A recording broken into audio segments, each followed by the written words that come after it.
নমস্কার বন্ধুরা, সবাই কেমন আছো? আশা করি সকলে ভালো এবং সুস্থ আছো। আজকে একটা দারুণ লোভনীয় স্ন্যাক তৈরি করব, যেটা খেতে অসম্ভব মজার হয় আর সময়ও লাগে খুব অল্প টাইম।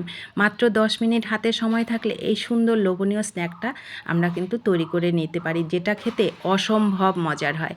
তো দেখো, তার জন্য আমি নিয়ে নিয়েছি একটা ডিম দিয়ে আজকে তৈরি করব দারুণ স্বাদের স্ন্যাকটা। ক্যাপসিকাম কুচি নিয়েছি, ক্যাপসিকামগুলো ঘরে থেকেই লাল হয়ে গেছে।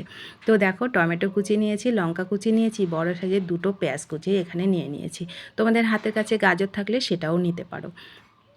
এবার সমস্ত উপকরণগুলো একটা বাটিতে নিয়ে নিচ্ছি। খুব অল্প সময়ে বানানো যায় আর খেতে দুর্দান্ত স্বাদের হয়।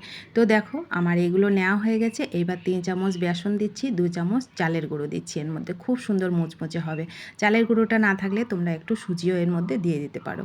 এইবার দেবো আমি হাফ বাটি শুকনো মুড়ি। এই মুড়িটা তো আমাদের ঘরে থাকেই, আর খেতে দারুণ লাগে কিন্তু এই মুড়িটা দেওয়ার জন্য। কালারের জন্য একটু হলুদ, পরিমাণ মতো লবণ, হাফ চামচ ম্যাগি মশলা, হাফ চামচ লঙ্কার গুঁড়ো। এই লঙ্কার গুঁড়োটা তোমরা যেমন খাবে তেমনই দেবে কিন্তু ঝাল। আর এখানে দিয়ে দিলাম হাফ চামচ মতন ভাজা জিরের গুঁড়ো। এই জিরের গুঁড়ো আর ম্যাগি মশলাটার জন্য খেতে অসম্ভব মজার হয়। ডিমটা দিয়ে দিলাম আর একটু সামান্য চিনি দিলাম। এইবার ভালো করে আগে জল ছাড়া এটাকে মেখে নেব। আগেই জল দিলে ব্যাটারটা কিন্তু একদম পাতলা হয়ে যাবে। আগে ভালো করে ডিমটাকে মেখে নিয়ে তারপরে এর মধ্যে অল্প অল্প করে জল দেবো আর ভালো করে মেখে নেবো কিছু টাইম ধরে। যেহেতু একটু শুকনো মুড়ি আছে, মুড়ি আর পেঁয়াজটা একটু মাখাতে টাইম লাগে। তো ভালো করে মাখা হয়ে গেলে এইবার এগুলোকে ভেজে নেব। খেতে অসম্ভব মজার হয়। তোমরা বন্ধুরা যারা খেয়েছো তারা তো জানবে, যারা খাওনি এই সুন্দর স্ন্যাকটা এই গরমের বিকালে একদিন তৈরি করে খেয়ে দেখবে। খুবই ইজি তৈরি করা যায় আর খেতে অসম্ভব মজার হয়।